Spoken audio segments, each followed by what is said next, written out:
Friends, అందరికీ నమస్కారం అండి. Welcome to day cooking channel. మనం ఏదైనా గుడ్ న్యూస్ విన్నా, ఏదైనా ఫెస్టివల్ వచ్చినా మనకు ముందుగా గుర్తుకొచ్చేది స్వీట్ కదండి. సో ఆ స్వీట్ అయితే నేను ఈరోజు మన వీడియోలో చేస్తున్నానండి. పెసరపప్పుతోటి పాయసం చేస్తున్నాను. మీరు అందరూ కూడా ట్రై చేయండి. ముందుగా మీ అందరికి ఒక విజ్ఞప్తి అండి, మా ఛానల్ సబ్స్క్రైబ్ చేసుకొని మాకు సపోర్ట్ చేయండి. ఇప్పుడు పెసరపప్పు పాయసం ఎలా చేయాలో చూపిస్తాను, వచ్చేయండి. చూడండి, పెసరపప్పు పాయసానికి కావాల్సిన పదార్థాలు చూద్దామండి. చూడండి, 1/2 కప్పు అయితే పెసరపప్పు, 1 కప్పు అయితే సగ్గుబియ్యం అండి. చూడండి, సన్నటి సగ్గుబియ్యం అండి. మీరు కావాలంటే పెద్ద ఏం తీసుకో. చూడండి, 2 కప్పులు బెల్లం కదా, సుమారుగా 1/4 కిలో ఉండిద్దండి. 1/4 లీటర్ అయితే పాలు, అలాగే జీడిపప్పు 50 గ్రాములు, కిస్మిస్ 50 గ్రాములు, కొంచెం కొబ్బరి, అలాగే నెయ్యి, ఒక 8 యాలకులు. ఇవండి. ఇప్పుడు మనం దీని ప్రిపరేషన్ ఎలాగో చూద్దాం. చూడండి, పెసరపప్పు పాయసానికి అయితే ఫస్ట్గా ఒక గిన్నె తీసుకున్నారండి.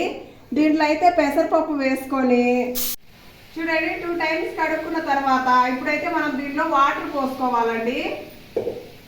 చూడండి, ఈ కప్పుతో తీసుకున్నాం కదా, సో ఈ కప్పుతో అయితే వాటర్ పోస్తున్నాను. చూడండి, 6 కప్పులు అయితే వాటర్ పోసుకోవాలి.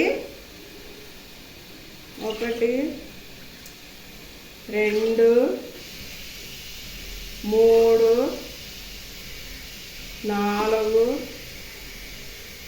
5 6. చూడండి, వాటర్ పోసాను కదా, ఇప్పుడైతే నేను పొయ్యి మీద పెట్టేసుకుంటున్నాను.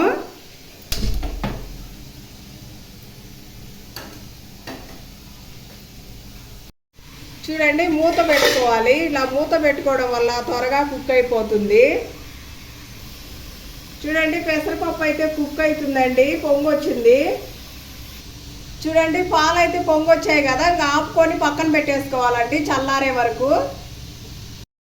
చూడండి, పెసరపప్పు అయితే ఈ మాదిరిగా ఉడికింది కదండి. 10 మినిట్స్ అయింది పొయ్యి మీద పెట్టి. చూడండి, ఈ విధంగా అయితే ఉడికింది.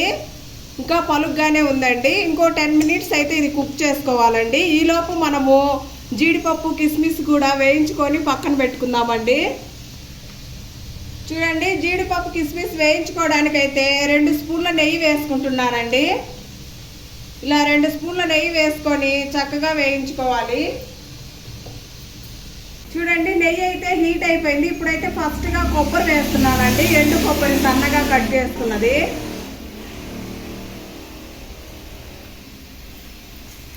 చూడండి, కొబ్బరి వేసి చక్కగా వేయించుకోవాలి. ఇది కొంచెం బ్రౌన్ కలర్ వచ్చే వరకు వేగనివ్వాలండి.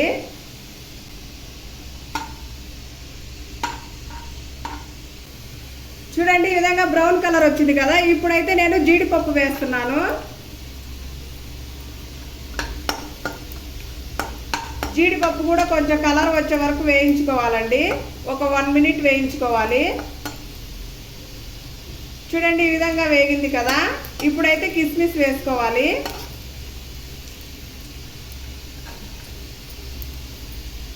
చూడండి, కిస్మిస్ కూడా బాగా ఉబ్బే వరకు వేయించుకోవాలండి.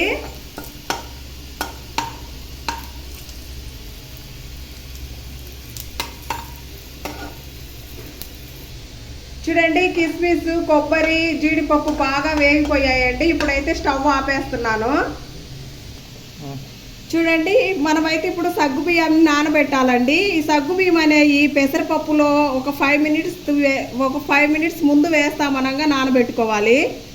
చూడండి, ఇవి సన్నయి కదండి, త్వరగా నానిపోతాయి. సో అందుకని ఎక్కువసేపు నాననీయకూడదు. ఒక 5 మినిట్స్ ముందు నానబెట్టుకుంటే సరిపోతుంది. చూడండి, పెసరపప్పు అయితే ఈ విధంగా ఉడికింది కదా. చూడండి, అంత మెత్తగా కాదు, అంత పలుగ్గా కాకుండా మీడియంగా కుక్ చేసుకోవాలండి. ఇప్పుడైతే మనం ముందుగా నానబెట్టుకున్న సగ్గుబియ్యాన్ని అయితే వేసుకోవాలండి.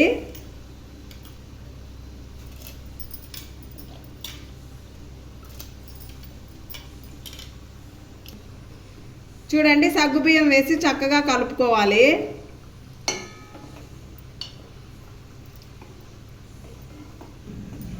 చూడండి, ఇలా బాగా కలుపుకోవాలండి, అడుగంటకుండా. ఇప్పుడైతే మనము 1 టేబుల్ స్పూన్ అయితే నెయ్యి వేసుకోవాలి.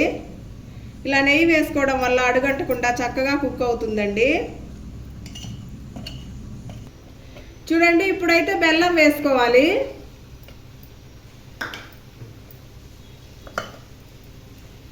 రెండు కప్పులు బెల్లం అయితే వేసానండి. బెల్లం కరిగే వరకు చక్కగా కుక్ చేసుకోవాలి. చూడండి బెల్లం అయితే కరిగింది కదండి. ఇప్పుడైతే యాలకులు వేస్తున్నాను, కచ్చా పచ్చాగా దంచుకున్న యాలకులు. చూడండి జీడిపప్పు, కిస్మిస్, కొబ్బరి వేస్తున్నానండి.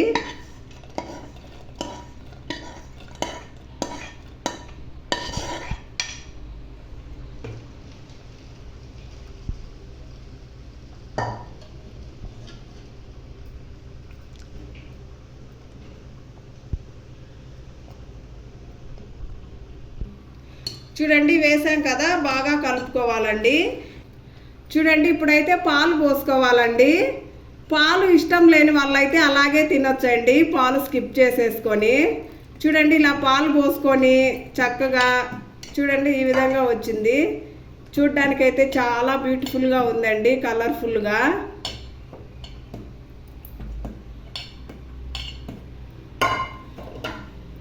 ఇంతేనండి పెసరపప్పు పాయసము. చాలా బాగుండిద్దండి, మీరు కూడా కంపల్సరిగా ట్రై చేయండి. చూడండి ఇప్పుడైతే పాయసం రెడీ అయిపోయిందండి. సో ఇప్పుడు స్టవ్ ఆఫ్ చేసేసుకొని బౌల్లోకి అయితే సర్వ్ చేసుకుంటాను. చూడండి ఈ విధంగా అయితే బౌల్లోకి సర్వ్ చేసుకుంటున్నానండి. చాలా వేడి వేడిగా ఉందండి. మేమైతే 4 మెంబర్స్కే చేసుకున్నాము, మాకైతే సరిపోతుంది ఇది.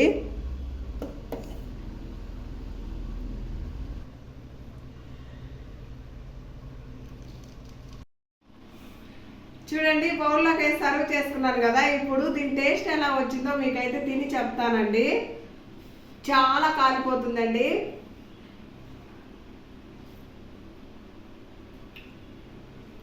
టేస్ట్ మాత్రం సూపర్గా వచ్చిందండి. మీరు కూడా కంపల్సరీగా ట్రై చేయండి నేను చెప్పిన విధంగానే. వీడియో నచ్చితే లైక్ చేసి సబ్స్క్రైబ్ చేసుకోవడం మాత్రం మర్చిపోకండి. మరొక మంచి వీడియోతో మళ్ళీ కలుసుకుందాం. Thanks for watching. Bye bye.